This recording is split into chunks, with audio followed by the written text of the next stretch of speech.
out and get a handle on the explosive plays? Most definitely.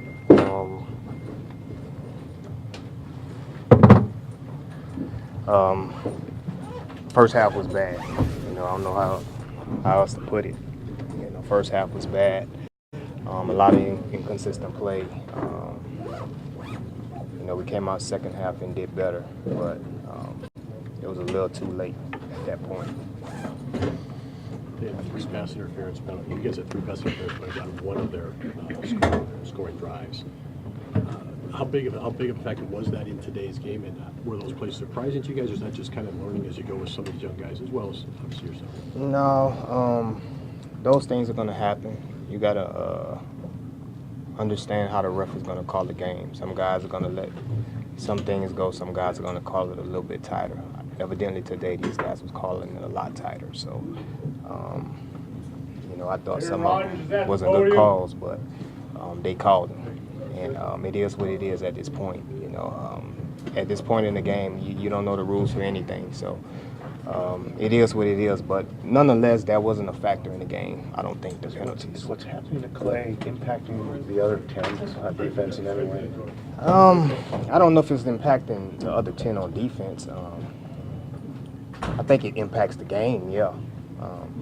But I don't think it impacts the other 10 on defense. What frustrated you the most about the team's play today, would you say? It was inconsistent the first half. First half was just bad.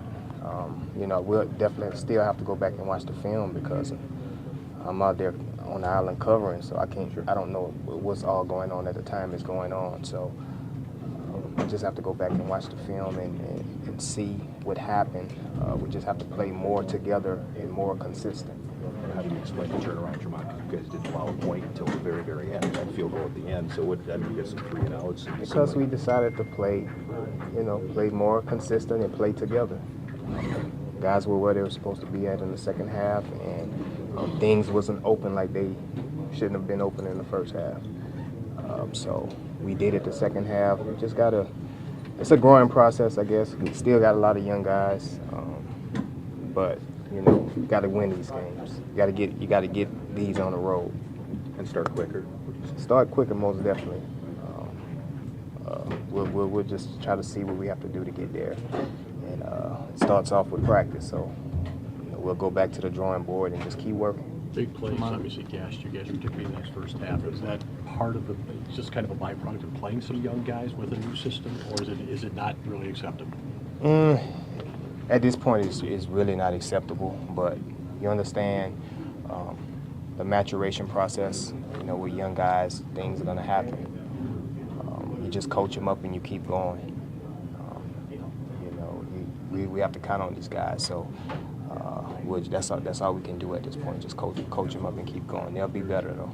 Jamal, it's a couple weeks in a row where there was a deep touchdown pass. Mm-hmm. In your experience in the league, if the same player is involved in back-to-back weeks, will offenses go after him until that player proves that he can do it? Yeah, that's just part of the game. That's just part of the game.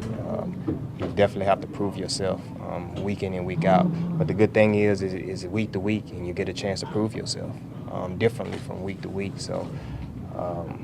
Like you say, if you wanted to change, you got to prove it on that day. So once you prove it, and it's not going to stop just in one game. If you prove it one game, God's still going to attack you the same way for a few games. And then once they see that you have it taken care of, then they may do something different.